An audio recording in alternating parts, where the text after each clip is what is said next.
So, today we're diving into a story where music, crime, and some really serious accusations collide. We're going to be looking at an artist, Makabelico, who finds himself being called a terrorist, and we're going to unpack the claims against his work, all based on the source materials. Let's just get right to it. That quote you're seeing? That's not from a bad album review. That is a direct quote from a formal, legal denouncement. So, how in the world does a musician end up getting labeled a terrorist? That terrorism accusation is really just the tip of the iceberg. It's actually part of a much larger, formal denouncement filed against the artist. To really understand what's happening here, we need to dig into the specific claims being made. And the claims get incredibly specific. The source document basically makes three huge points. First, it labels El Makabelico as both a criminal and a terrorist. Second, it accuses him of actually working with the Cartel Del Noreste.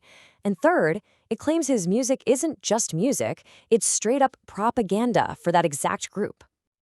Okay, so to make sense of any of these claims, we have to go straight to the source, right? The evidence, the music itself. So let's break down the lyrics from one of his songs, El Panin V4 Laredo, Tex, which is sitting right at the center of this whole controversy. Let's start with a really key line from the song. I'll read it in Spanish first, and then we're going to break down exactly what it means. So right out of the gate, the lyrics are painting a really clear picture. It's not just about hitting the gringos with weed.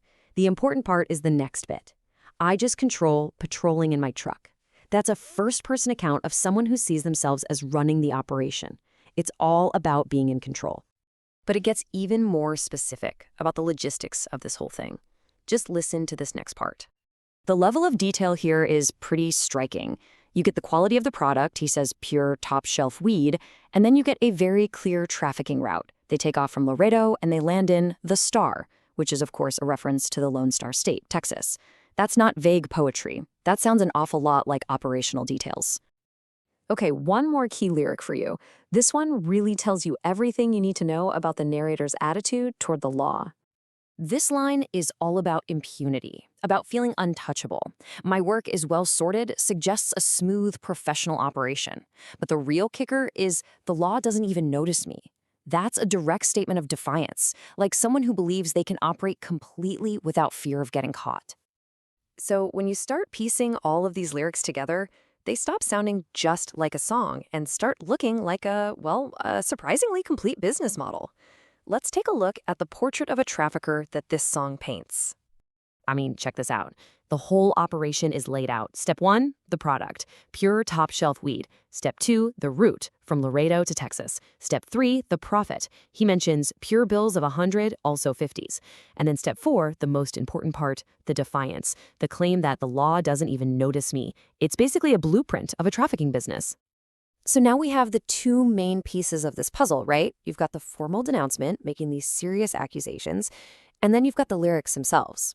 Let's bring them back together to frame the central question here. And this really highlights the core conflict. On one side, you have the accusation, this music is propaganda for the Cartel Del Noreste. On the other side, you have what the lyrics are, a first-person story about trafficking, control, and making money. So you see the tension. Is this art simply reflecting a dark reality, or is it actively promoting it? And that brings us to the final, really tricky question here. Where is that line between an artist documenting a world and an artist promoting it? The sources we've examined offer two very different answers, and it leaves us with this complex debate about art, free speech, and responsibility. It's definitely a question worth thinking about.